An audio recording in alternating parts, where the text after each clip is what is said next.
can't control the way I'm moving my hips. Bet you never ever seen it like this. Welcome back. Welcome home, Dream family. I wanted to come on and show you guys my everyday makeup look.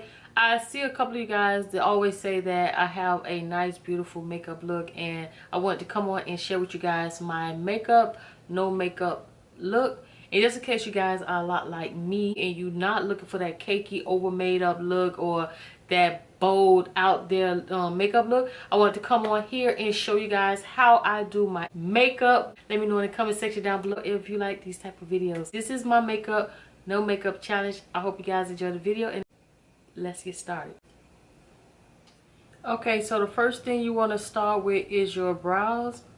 You want to do the brows before you put on any moisturizer because it will make the brows come off. I learned that trick from Aaliyah J. Because I could never understand why my brows used to always fade away. Look like the wind been blew them off or something like that. Until I watched one of Aaliyah J's videos, and she was like, she always put her brows on before she put any moisturizer or anything. So since I did that, it has honestly, they have stayed on all day, and I haven't had a problem with them since. But before that, my brows used to always come out. Okay, so anyway guys, if you want a high arch, and the thing is, first thing first, always get your eyebrows tweezed, plucked, whatever is your preference first. It will make it a whole lot easier for when you're doing your brows. If not, you just have to do what you can do and then like conceal it later. But then you putting concealer over hair. But anyway, if you want a high arch, you just start down low, and so that you can bring the arch up high. And thin it out in the front where the brows are supposed to look lighter. So next step is to take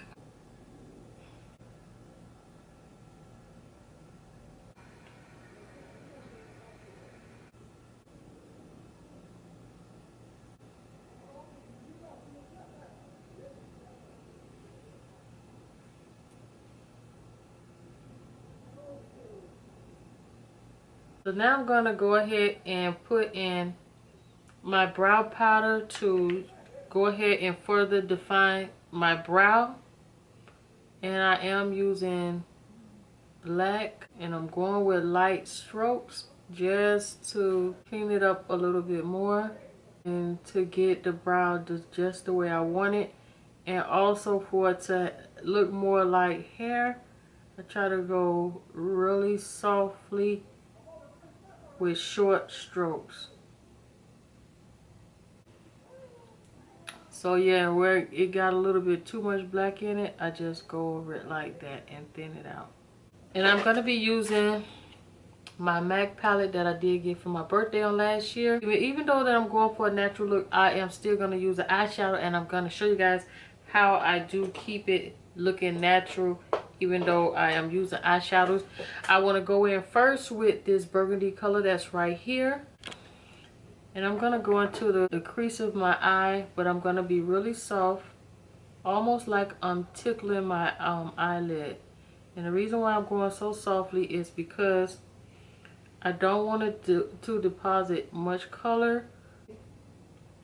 So the next color I'm going to go in and I'm going to use is this dark brown right here for my lid. This one is close to my natural skin tone, so I'm going to use that one. And if you guys don't already know, it's good to use a base because it keeps the makeup on. So the next color I'm going to use, I will be putting black in, and even though I'm using the black, I'm going to make sure that I keep it very, very lightly. I'm going to go into the corners, the outer corners, to bring more depth to the eye.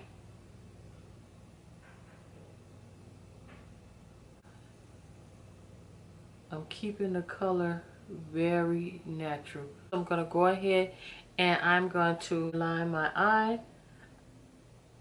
I don't want to wing it. I want to keep it to look natural. So what I would do is I would just keep the line close to the eye. And I'm gonna go in with my MAC Extended Play. I'm gonna just add a little bit of mascara to my falsies and to blend them in with my natural lashes. With my MAC Studio Fix in the color for NW45, a little to the back of my hand.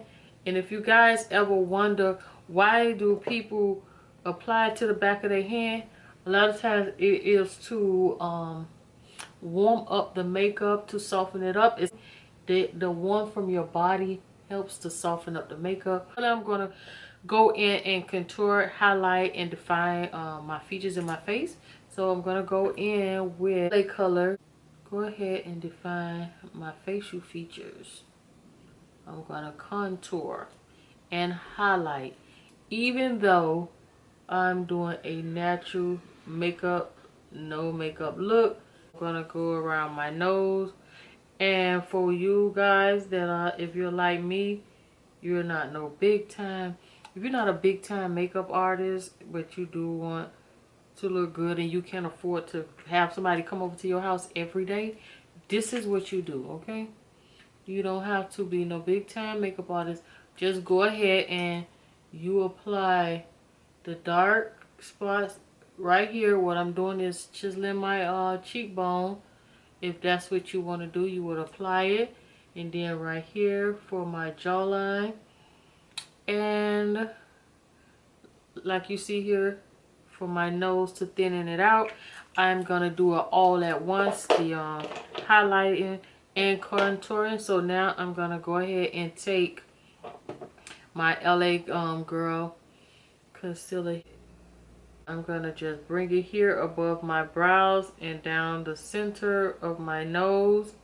And after I apply the lighter and the darker shade, then I will go in and blend them out. And I'm gonna bring it out to here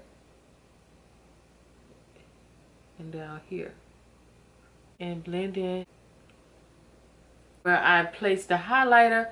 And I'm gonna use my NYC loose powder to go ahead and set the highlighted area, because you have to go in and set it, because if you don't, it won't last all day. You'll start to sweat it off. The makeup will start to move. It will crease and stuff like that. So you want to go in and you want to set your powder. But for the highlighted areas, you want to use a lighter powder.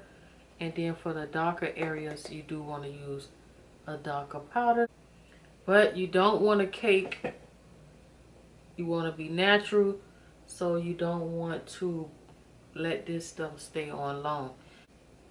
So the rest of my face, I'm setting it with my Avon powder right here, my Avon powder, and it is mocha.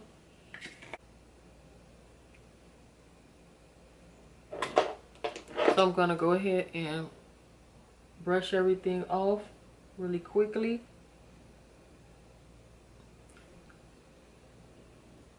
And start to smooth everything in, because you do want to hurry up and, like I say, set it, but you don't want to leave it on long. Now I'm gonna go ahead and buff it. You can, like they say, you can never do too much blending, and it's the same thing when it comes to like smoothing out the skin with the powder and setting your face.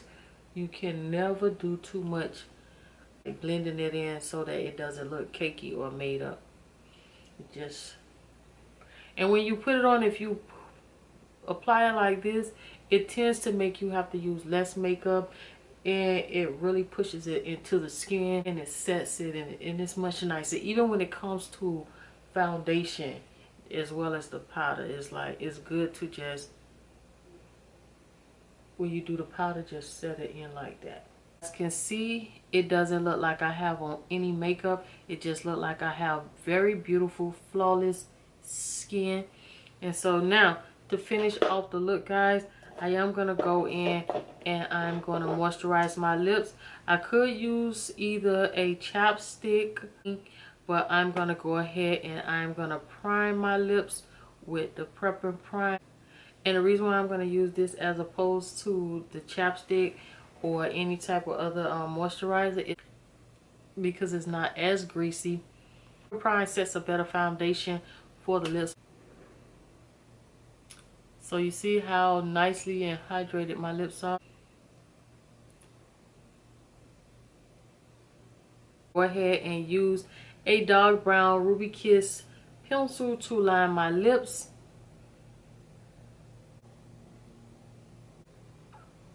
And you do want to press your lips as opposed to rubbing them so that the product doesn't spread all over your mouth.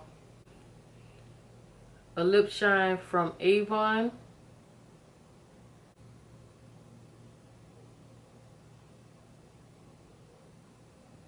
Besides the fact that the application that goes inside of this lip shine from Avon, the application is very sparingly. I don't like how much product it picks up, but other than that, I do like the product. It looks very nice. That's the only downside to this, but everything else I really do like about it. Guys, thank you for stopping by. As always, I really do appreciate you. Thank you, Dream Family. And just remember, it's always an opportunity to look cute.